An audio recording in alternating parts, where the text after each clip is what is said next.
Mr. Speaker, can I ask my right honourable friend, does he not agree that the reality, though, is that the protocol is simply not working? These are not teething problems. And he mentioned Article 16, but Article 16 is very clear. It says it can be invoked under economic, societal, and environmental problems, leading, for example, to a diversion of trade. And we've already seen companies that normally ship to Northern Ireland now saying publicly they won't bother anymore because it's too difficult. We are seeing also diversion where some of the supermarkets and others are talking about depots now in Southern Ireland rather than in mainland GB.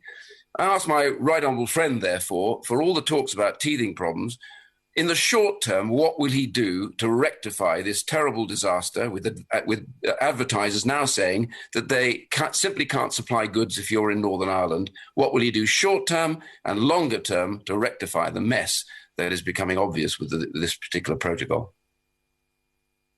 Very grateful to my right honourable friend, and he's right that the problem needs to be addressed both in the short and in the medium to long term. In the short term, there are a number of issues which I would not describe as teething problems. They are significant issues which bear on the lives of people in Northern Ireland, which do need to be resolved. We do need to make sure that grace periods are extended. We do need to make sure that supermarkets and other traders can continue, as they are at the moment, to be able to supply consumers with the goods that they need. There are a number of very specific issues, and they extend, as I mentioned earlier, to everything from pet transport to the provision of plants and seeds to gardeners in Northern Ireland. The daily life of our fellow citizens does need to be protected. We must deal with all of these questions.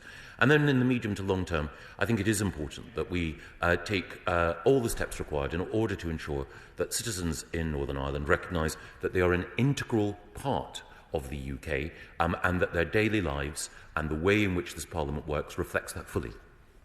Let's head to Northern Ireland with Sir Geoffrey Donaldson. Sir Geoffrey. Thank you, Mr. Speaker, and can I express my appreciation to the Minister and colleagues for their kind words about my constituency, colleague and friend,